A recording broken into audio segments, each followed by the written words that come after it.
Valéria, quer fazer a prece de abertura? Faço. A Deus Todo-Poderoso, nós agradecemos a oportunidade e pedimos, Pai misericordioso, que nos abençoe neste momento, abençoe nosso aprendizado, abençoe nossas vidas, Senhor, abençoe o nosso caminhar e nos envie os mensageiros de luz. Nos envie, Senhor, os bons espíritos, amigos, irmãos, familiares, os nossos anjos de guarda, que velam por nós, que nos aconselham, que nos orientam, que nos fortalecem. Que a sua paz nos envolva, Senhor. Que esse estudo possa nos beneficiar, para que possamos nos fortalecer para cumprirmos nossa jornada. O teu amor, a tua luz, a tua misericórdia possa tocando o coração, a mente de cada um de nós.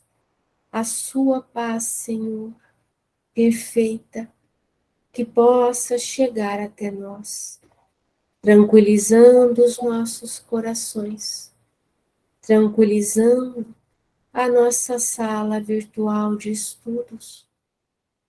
Obrigada, Senhor, e que todos esses bons amigos espirituais nos envolvam, nos guardem e nos assistam. Que assim seja, Senhor. Então, nós vamos dar o início aos nossos estudos. Eu sou Araci Marques Vendramini, faço parte deste grupo de trabalhadores do estudo, pesquisa e educação da mediunidade. Então, este trabalho é um trabalho já muito antigo, ele tem muitos anos de atividade. E agora que nós estamos fazendo esse trabalho online, para que nós possamos, temos mais, e porque a idade também chega, e nós temos esse meio hoje que eu acho fantástico, nós podemos estarmos a longa distância. Eu estou aqui no Mato Grosso do Sul, na cidade de Sete Quedas, estou aqui quase divisa Brasil-Paraguai, então eu sei que eu estou distante, e nós podemos estar pertinhos e próximos um do outro. Então, nós vamos estudar médium e a sua mediunidade. A mediunidade é luz. Toda pessoa que ela desenvolve a sua mediunidade, ela se torna luminosa, ela se torna calma, tranquila e equilibrada, não que não venha passar pelas provas ou expiações. Não, ela passa, só que ela tem a calma dentro dela, porque ela sabe o caminho a percorrer, o que fazer e como realizar. A mediunidade, ela abre um conhecimento para a mente, que a nossa mente se torna mais clara.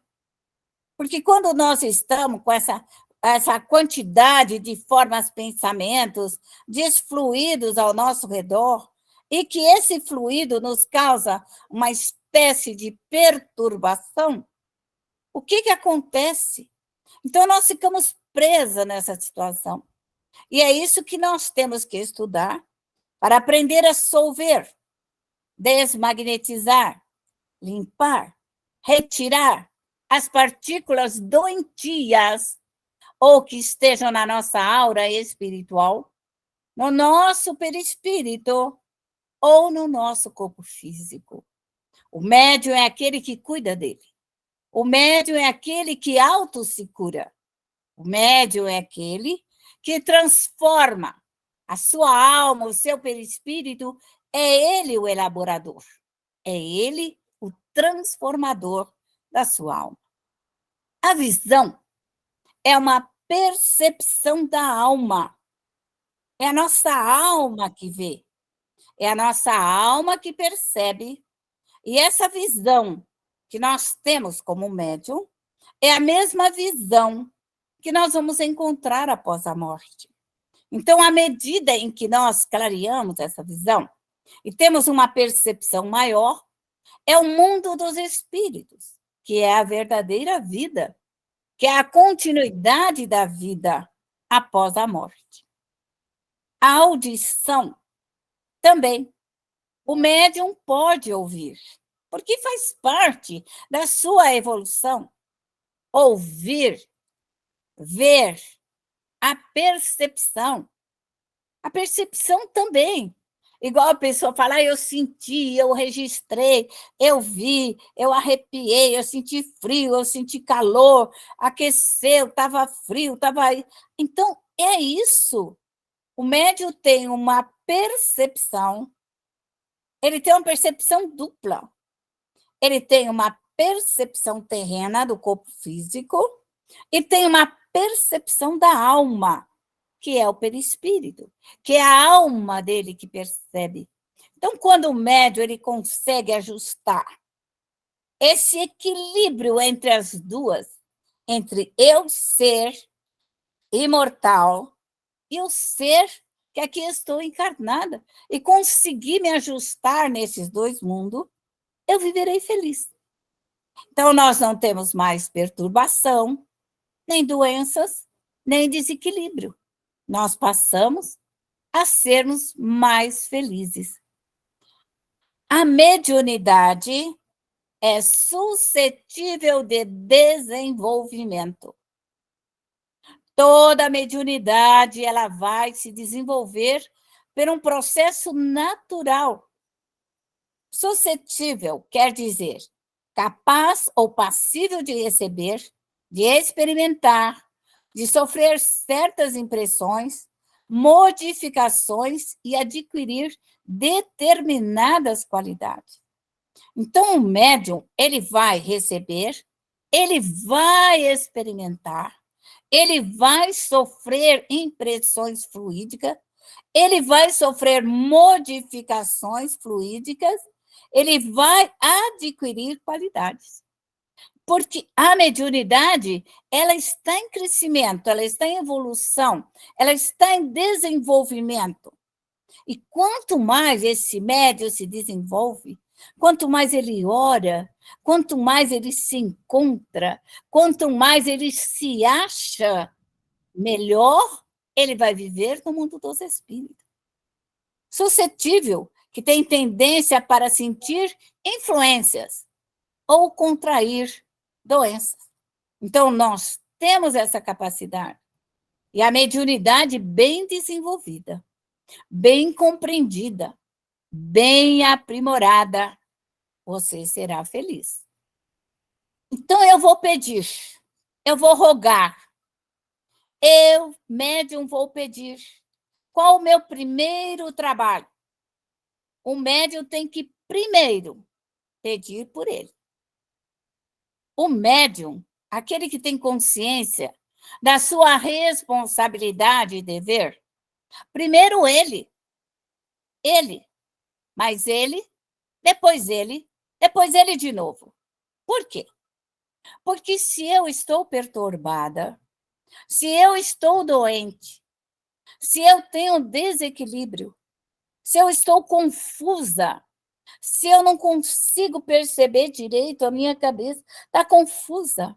Então, o médium tem que tirar primeiro a confusão, primeiro o conflito, tem que higienizar a si próprio, tem que preparar a si, ele tem que ficar bem com ele mesmo. E é isso que você vai aprender. Depois, você vai cuidar do teu lar. O teu lar, teus filhos. Essa é a sua primeira escola. O médium primeiro cuida do seu lar, cuida dos seus filhinhos, cuida da sua casa. Porque essa é a nossa realidade. Se a nossa casa estiver em paz, se os nossos filhinhos estiverem em paz, se o nosso lar estiver em paz, você está em paz.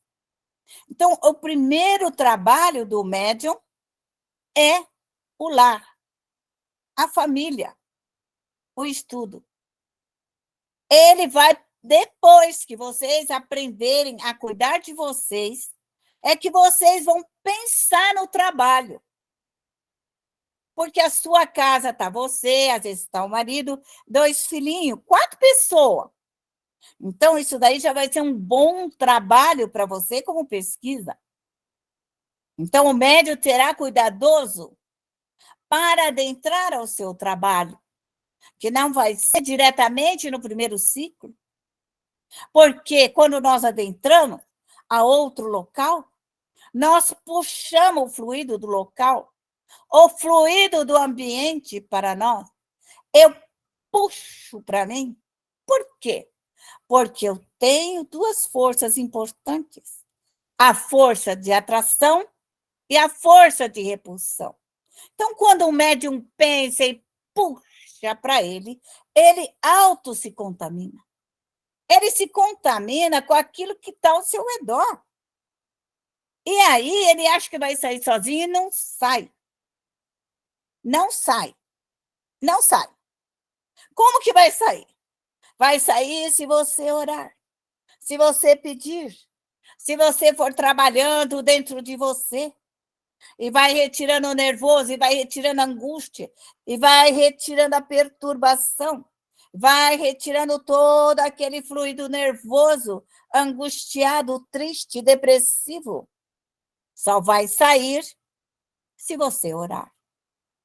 E aí, se você pensar que 1 minuto vai sair, não vai dar. Você vai orar por 5 minutos. No mínimo 15 minutos por você. Então, o médium não pode pegar serviço além daquilo que ele pode cuidar. Ele tem que ser cuidadoso consigo mesmo, porque ele é a pessoa mais importante que existe. Porque se o médium estiver bem, se o médium estiver organizado, bonito e formoso, eles têm condições de doação. Toda vez que nós damos um passe, toda vez que nós oramos por uma pessoa, nós doamos o ectoplasma, a energia vital. Ectoplasma, energia vital. Quando um médium ora por outra criatura, ele doa para ele a sua vitalidade. Ele doa a sua energia. Ele doa o seu fluido curador. Mas, em compensação, ele traz para ele a desgraça. Traz para ele o fluido nervoso do outro. Traz os desarranjos. Traz tudo que tiver errado para ele. É assim. É como vai e volta. Vai e volta. Vai e volta. Então, o médium, que ele está preparado, ele sabe tirar dele o fluido que enxertou. Ele sabe tirar aquele fluido que ele fala, nossa, eu estou carregado, eu estou pesado. Ele sabe tirar. Ele vai ter que sentar na cadeirinha dele e orar por 15 minutos para ele tirar o nervoso, tirar a angústia, tirar o faniquito dele, para que ele fique bem.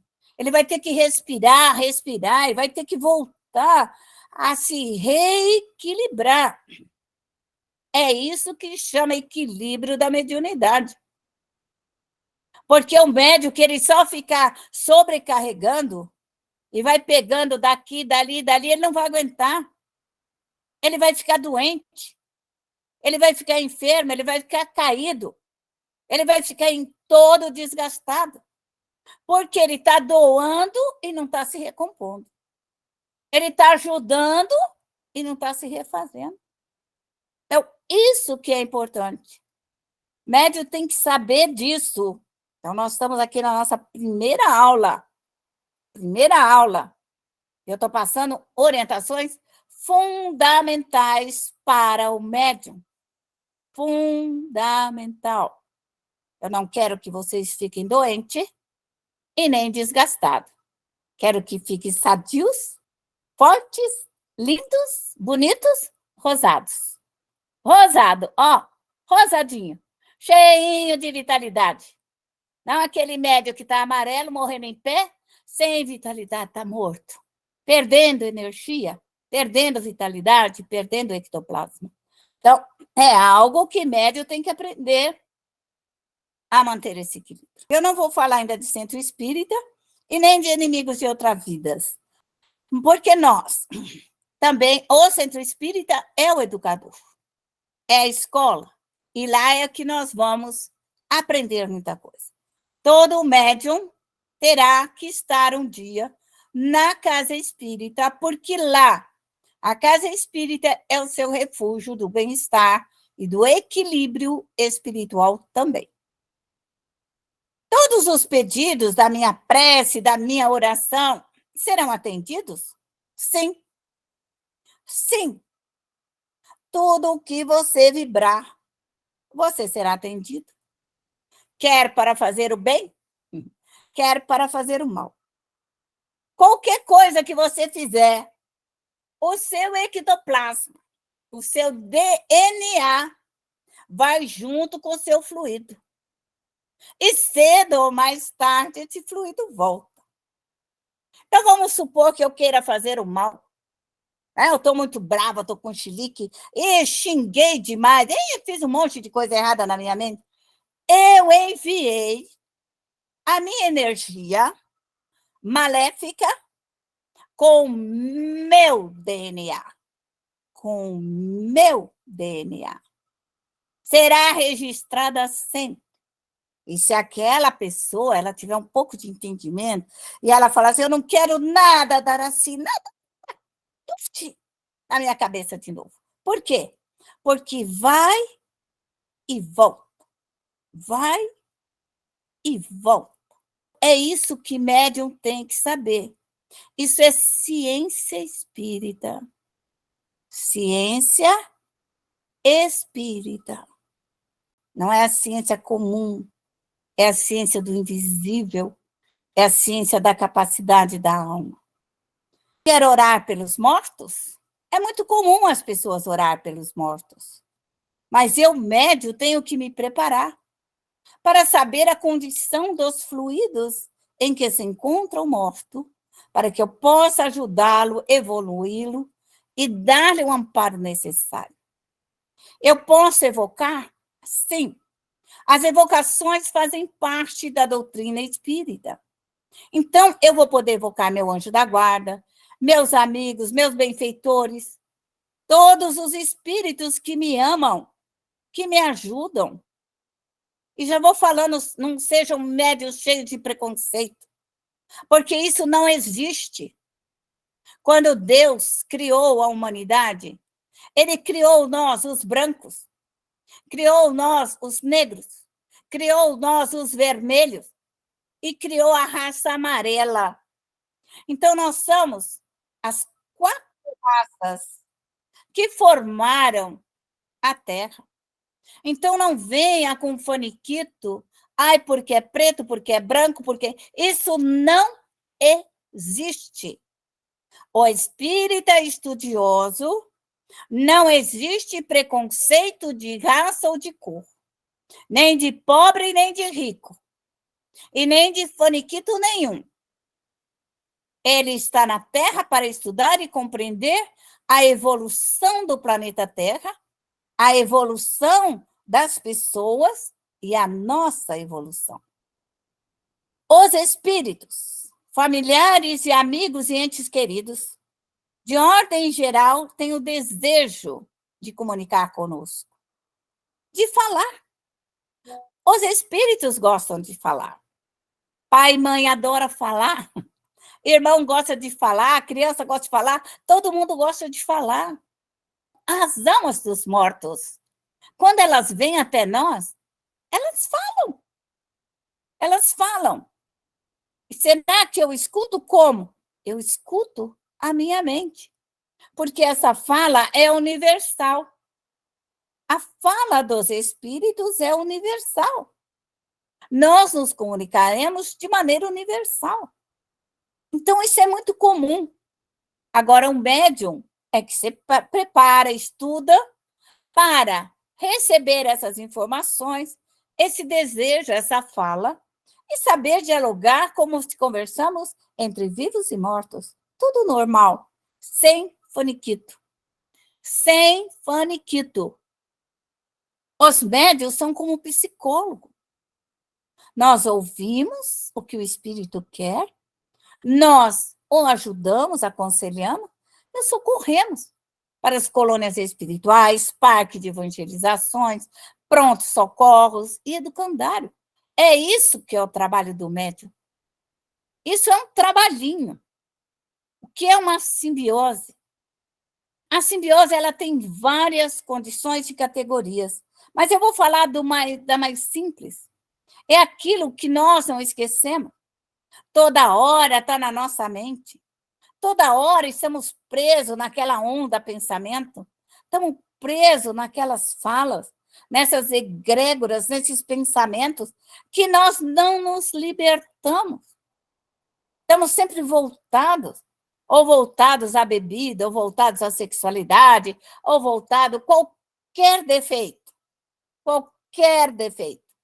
até da maledicência, até do desamor, do desafeto, dos gritos, do chilique.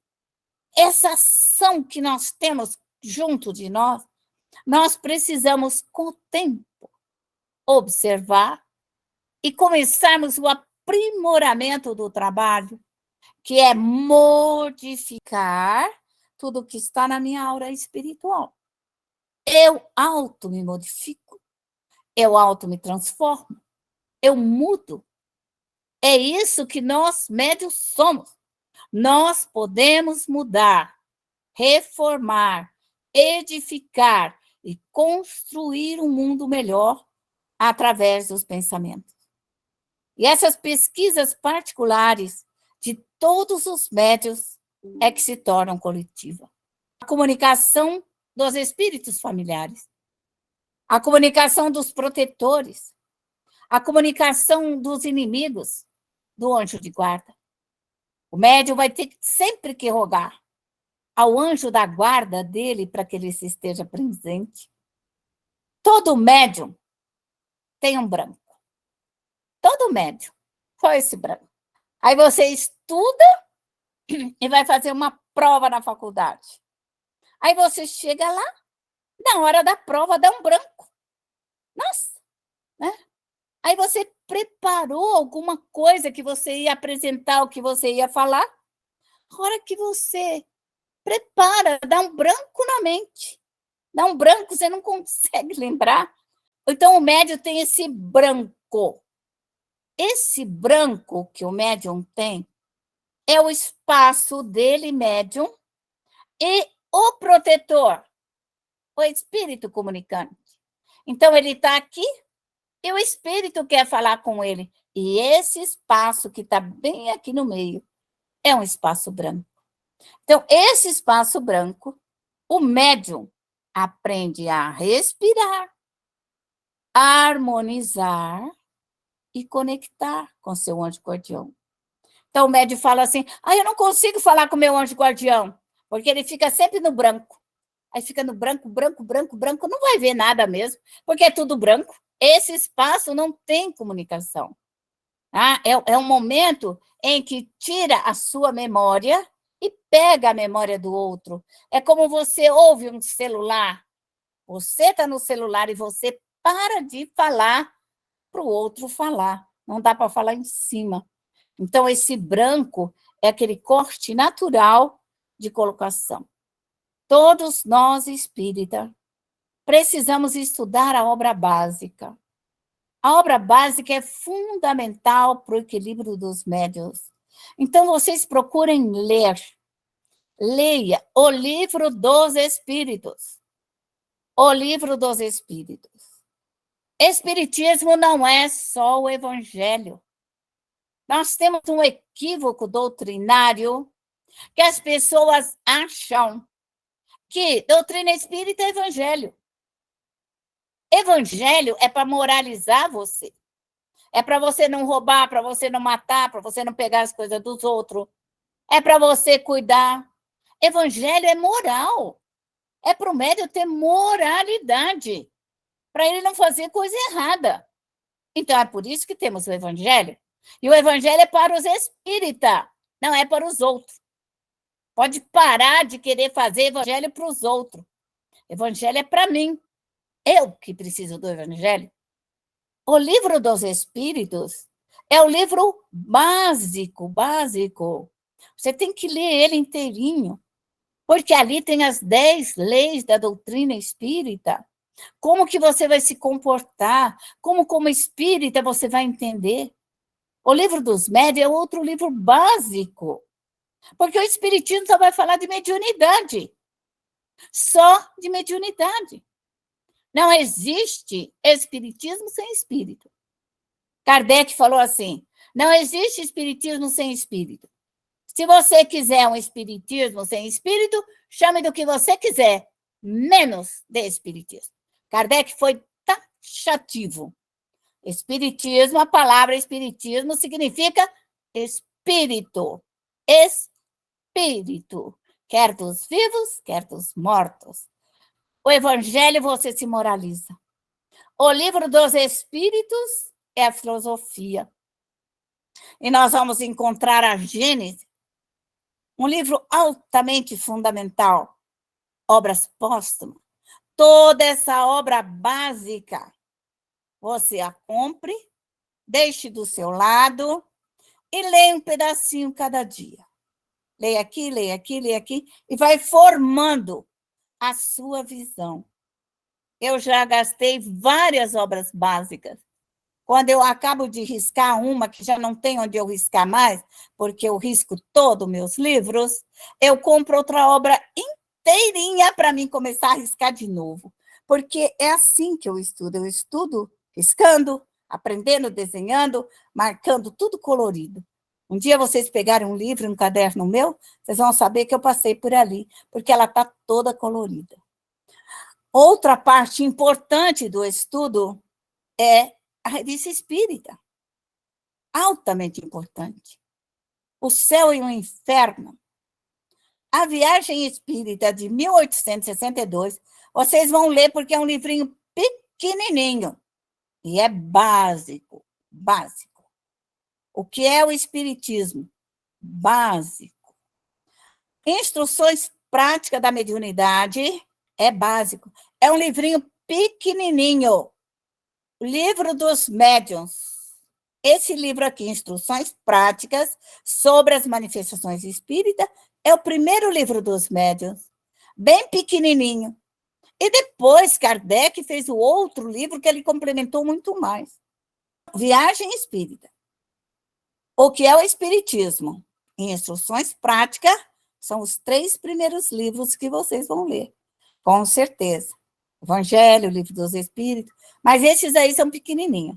Você vai aprender rapidamente. Deus. Não existe espiritismo sem Deus. Não tem como espírita começar uma prece sem Deus. Deus é soberanamente justo e bom. Todo espírita começa a sua prece em nome de Deus. Vamos rogar a Jesus e às equipes espirituais protetoras, mas nem um médium espírita pode começar qualquer atividade mental sem ser em nome de Deus. Então, nós vamos pedir a energia cósmica, a força solares, a força cósmica, nós vamos estudar as energias superiores, isso é muito importante, nós vamos estudar também. Médium vai estudar as colônias espirituais, vai estudar como socorrer e como amparar. O médium, vocês vão ter que crescer. Por quê? Vocês vão ter que ter as suas companhias espirituais. Aqui está um gráfico, um local. Esse local branquinho é você. Todas essas equipes que estão do seu lado são os seus protetores. Toda a sua equipe. O médium, quando vai trabalhar, tem que estar toda a equipe dele. E eu não estou preocupada se sua equipe é um índio, é um caboclo, um preto velho, se é a equipe de Bezerra, de Eurípides, quem que ele é. O que importa é que esse espírito te proteja, para que não aconteça nada para você. Que esse espírito te orienta e que você tenha um bom desenvolvimento. Então, esse faniquito de médio, vocês não o tenham. Nem sejam orgulhosas e nem nada. Então, se a sua equipe for de Bezerra, se for de qualquer equipe espiritual, ame a sua equipe, porque essa equipe é que vai cuidar de você. Não tenha faniquito. E se um dia, estou falando aqui, você for num centro espírita, que lá não entra preto, nem índio, nem ninguém, você fica de boca fechada. Guarda seu índio para você, guarda seu caboclo para você, guarda seu preto velho, e se você falar que é Bezerra, eles também não vão aceitar. Então, você fica quieta. Você chega lá e guarda a sua equipe no teu coração. Porque se for grande, não vão aceitar. E se for pequenininho, também não vão aceitar. Você seja sábio, inteligente, para não criar conflitos e nem discórdia com ninguém. Leve a paz e venha em paz. É assim que funciona. Nossas colônias espirituais, nós vamos aprender a pedir para Bezerra, Eurípides e para a equipe do nosso lar. Tudo isso quem realiza é o médium. É a responsabilidade e o conhecimento do médium. É isso que nós somos. E aí nós temos uma colônia espiritual em alto mar. Essa colônia espiritual, ela está aqui no Atlântico e existe uma outra no Pacífico. Essa colônia aqui, ela está lá, tá? Você pode ver que ela é grande, bonita, metade na água, metade para cima, de maneira invisível, porque ela é feita de fluidos, né? Fluidos astrais, e ali são todos os espíritos, tem hospitais, tem faculdade, tem escola, tem lugar para criança, tem lugar para todo mundo, tem florzinha, tem fonte, tem passarinho, tem de tudo lá. Tem um lugar para atender os doentes. Esse trabalho, por que nós estamos no mar? Porque é um lugar mais calmo, um lugar mais tranquilo e mais equilibrado. Nós não podemos pôr, às vezes, uma colônia em cima de uma cidade, porque a cidade é muito perturbada, muito passada da cabeça. Então, nós temos que pôr uma colônia onde receba a energia solar, a energia das águas, dos ventos, para que nós possamos trabalhar. E ali nós vamos pôr da nossa família, materialistas, espíritos confusos, espíritos que negam a Deus, espíritos orgulhosos, incrédulos, imperfeitos, brincalhões, zombeteiro, e, enfim, nós vamos socorrer a avó, o avô, a tia, os filhos, os netos, bisnetos, que é esse o nosso trabalho. Levar os espíritos para as escolas espirituais. E eu desejo um bom trabalho e um bom aprimoramento para cada uma de vocês.